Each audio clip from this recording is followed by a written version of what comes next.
కడప జిల్లా బద్వేలులో తెలుగుదేశం పార్టీ సమన్వయకర్త రితేష్ రెడ్డి ఆధ్వర్యంలో ఎన్టీఆర్ భరోసా పింఛన్లు పంపిణీ చేశారు. అనంతరం వారు మాట్లాడుతూ గతంలో పాదయాత్ర చేస్తున్నప్పుడు ప్రజలకు ఇచ్చిన ప్రతి ఒక్క మాట నెరవేరుస్తున్నారని తెలిపారు. ముఖ్యమంత్రి చంద్రబాబు నాయుడు గతంలో కూడా పింఛన్ పెంచిన ఘనత ఉందని కొనియాడారు.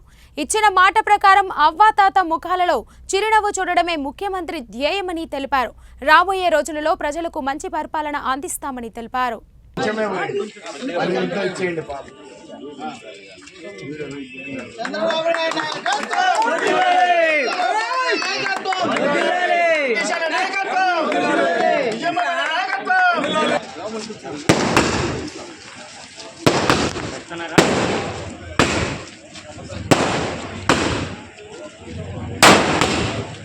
అన్నా ఇది చూడండి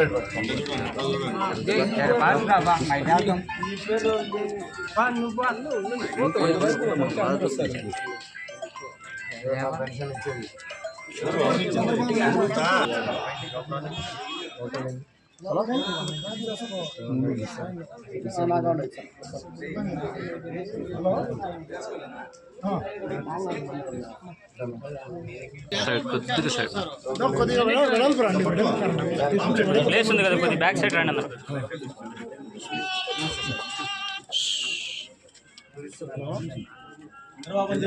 పాంప్లెట్ అంటే కొద్దిగా ఏంటంటే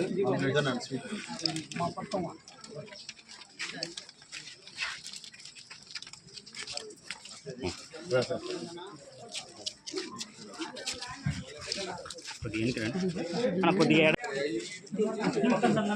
అందరూ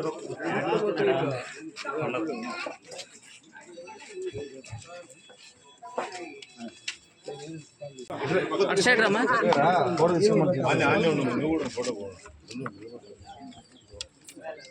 ఈ పెన్షన్ కార్యక్రమం రాష్ట్రంలో మొత్తం ఇచ్చిన మాట ప్రకారం ప్రభుత్వం ఏర్పాటు చేసిన మేరకు జూలై 1వ తారీఖున ఈ 7,000 పెన్షన్ 2 నెలలది కలిపి అందరికీ ఇవ్వడం జరుగుతుంది.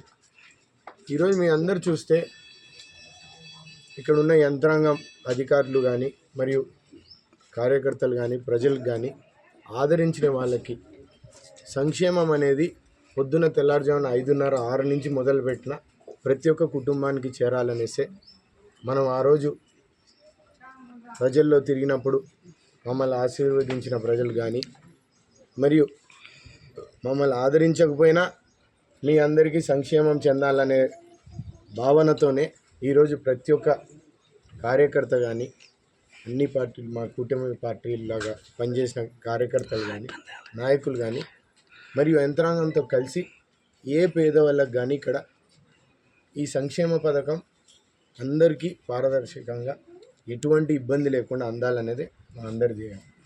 ఈరోజు చంద్రబాబు నాయుడు గారు ఆర్థిక పరిస్థితులు బాగాలేకపోయినా ప్రతి ఒక్కరికి అందాలనే ఆయనే స్వయాన వచ్చి మంగళగిరిలో ఒక ఇంటికి వచ్చి ఇచ్చినప్పుడు అంత తెల్లారుజామున వేసినప్పుడు మనందరం కూడా కార్యకర్తలు ఈరోజు అందరికీ పేరు పేరుగా ధన్యవాదాలు వెళ్ళి మనందరం ఇంటింటికి పెన్షన్ ఇచ్చాం. కాబట్టి ఇక్కడ బాగా పనిచేసిన అధికారులందరికీ కూడా కృతజ్ఞతలు. పాత్రికేయ మిత్రులు కూడా మీరు ఇక్కడ ఏమన్నా సందేహాలు ఉన్నా ఇబ్బందులు ఉన్నా మా దృష్టికి తీసుకొని రండి, కొద్ది సమయం ఇవ్వండి. ఎందుకంటే ఇప్పుడే ప్రభుత్వం యంత్రాంగం ఏర్పాటైంది.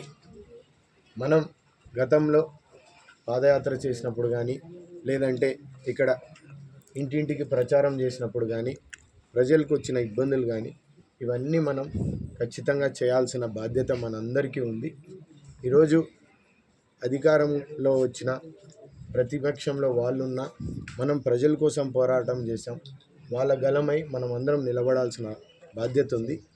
ఈ మున్సిపాలిటీకి కానీ మరియు ఈరోజు ఇక్కడ కోట వీధిలో మాకు మెజారిటీ ఇచ్చిన వాళ్ళకి కానీ ఇక్కడ ఖచ్చితంగా నేను అన్న మాట ప్రకారం మెజారిటీ వాళ్ళకి ఖచ్చితంగా ముందు వస్తాం. మరియు మాకు మెజారిటీ ఈయన వాళ్ళకు కూడా అక్కడ కూడా పోతున్నాను నేను. ఈరోజు తాలూకాలు ఎతికిందవే కలసపాడులో మొదలుపెట్టి కాసినాయన మరియు బీకోడరు మరియు ఈరోజు మున్సిపాలిటీలో రావడం జరిగింది. మాతో పాటు మా అభ్యర్థి రోషన్న గారు, విజయమ్మ గారు కూడా అనేక మండలాల్లో పర్యటన చేసి ఈరోజు అర్జీలు కూడా స్వీకరించడం జరిగింది. ఇవన్నీ క్రమపారిగా మీకు కూడా ఒక కాపీ ఇస్తాం. మీరు దయచేసి అధికారులందరికీ ఇస్తాం. ప్రజల కోసం నిలబడదాం. మనందరం పోరాటం చేసి ఈరోజు 5 ఏళ్ళకి ఇబ్బంది పడిన ఏ ఒక్క ఇక్కడ బద్వేల్లో ఉన్న ప్రజలు ఎవరు ఇబ్బంది పడినటువన్నీ మా దృష్టికి తీసుకొని రండి. కొద్దిగా సమయం ఇస్తే దాన్ని పరిష్కరించే బాధ్యత మాది అని మీ అందరికీ తెలియజేస్తుంది. అందుకే అందరూ ఇక్కడ ఎటువంటి ఇబ్బంది లేకుండా ఒక పక్కన సంక్షేమంతో పాటు అభివృద్ధితో బద్వేల్ని ఒక మోడల్ నియోజకవర్గంగా మనందరం మన బద్వేల్ కోసం పోరాడడం, దానికోసం మనం చేయాల్సి ఉంది. మనం ప్రజా